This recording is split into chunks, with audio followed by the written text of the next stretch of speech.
And then here's where the deflection is.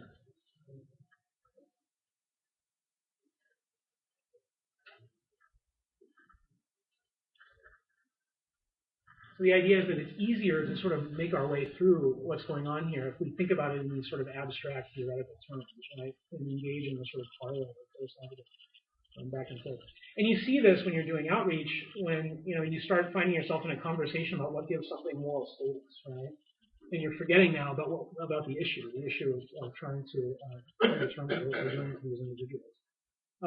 I also think that there's a way in which the sort of theoretical back and forth fails to adequately describe what I think of as our actual lived moral lives. I mean, I don't think, as a matter of fact, when we're actually in the stream of life, as it were, that our decisions to do this or that are occasioned by any kind of elaborate calculating of the consequences, or any kind of hypothesis to the presence of characteristics which ground the claim that somebody has rights. Ian Hacking, in a paper called Deflections, gives voice to this worry.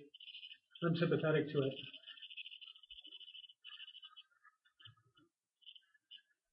So no question here he's saying, I find myself called to behave in ways that I think of as good, but he says, if he's being honest with himself, it's not for the reasons you might expect that philosophers will write. In fact, it's because of other sort of really interesting and puzzling and hard to hold up kind of things. So the question for me is, how can we try to engage with issues about problems with humanely raised and humanely killed animals that don't have us sort of tending into or falling back into that sort of standard back and forth of philosophical debate. So what I want to do is I want to offer my sort of preliminary thoughts about an approach to this in a way that I hope will have some benefit when it comes to engaging with folks about these things. So take first humane killing. And I think, given time constraints, probably humane killing is where we'll have to stay. I don't know that we'll get to humanely raised, but I think you'll see how the story might go in the context of the raising. Now, when we're told that animals are killed humanely, I think we're all often encouraged to focus on one particular aspect of the killing. Right? The focus is, this is what producers will tell us, hey, they're killed painlessly, they're killed quickly, it's as painless as possible. Right? So that's the thing that we're asked to attend to. That's the thing that we're asked to sort of mirror our gaze on. And the idea that it's as painless as possible, I think, is what's meant to give the kind of moral cover that we're asked to think is there when we're offered this as an option. I think that involves, though, a great deal of what Jonathan Safran Foer calls forgetting. Right? So in focusing on the fact that it's as painless as possible, you forget about a lot of other things. And I want to talk a little bit about that, but I want to talk about it not by focusing on the humane killing of farmed animals, but by shifting our attention to other cases where we might think that it's less problematic or at least less controversial when we're engaging with others about this matter, to think that humane killing is afoot. So consider, again, this may be controversial in this setting, but I think that in doing outreach, it's not likely to be as controversial. So maybe here's a case where I'm doing a kind of false consciousness, right? Where I'm asking, well, what is the dominant group? In any case, so think about the euthanasia of companion animals, right? I think that here a lot of people are on board with the idea that it's possible for the killing in that context to be humane.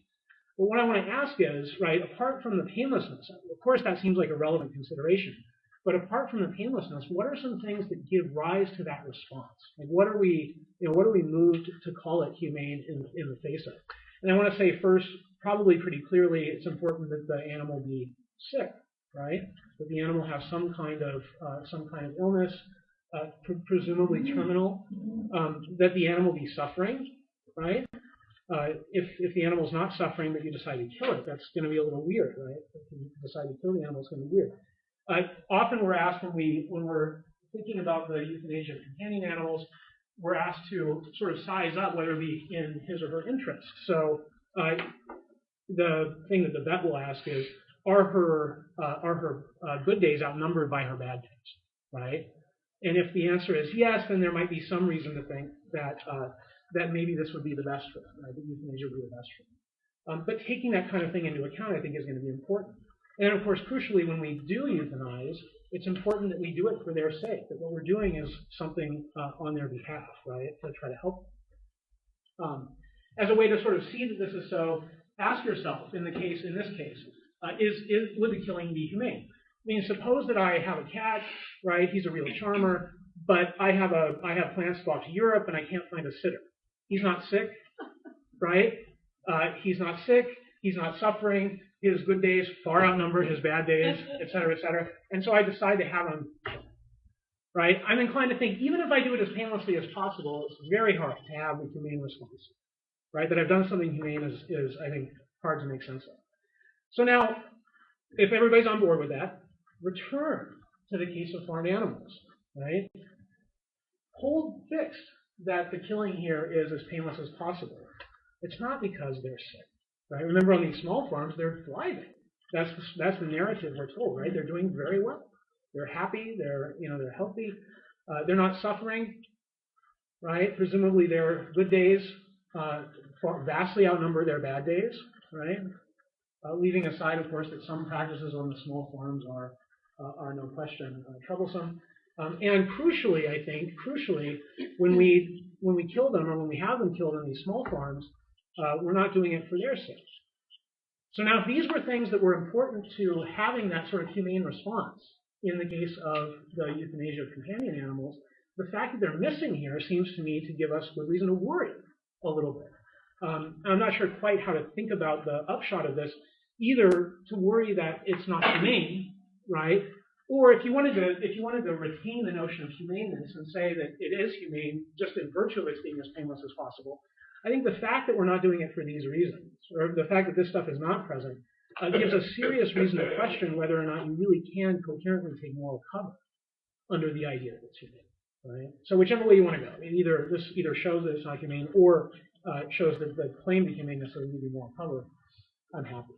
Now, a person could respond, say, hey, look, there are cases where animals are killed, but when they're not sick, when they're not suffering, and so on, but in which it still does seem like there might be some claim to humaneness. Now, I think most of us will disagree with these cases, but let me talk to you a little bit about how some of them go and try to say how you could respond.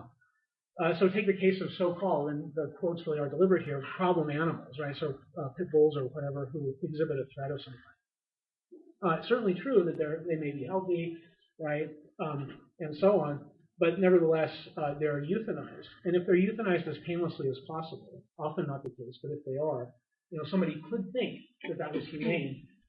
But of course, this won't give us an adequate model for understanding the humane killing of farmed animals because of the threat factor, right? I mean, if anything is going to make it seem humane, it's the fact that the animal poses some kind of threat to the community or whatever.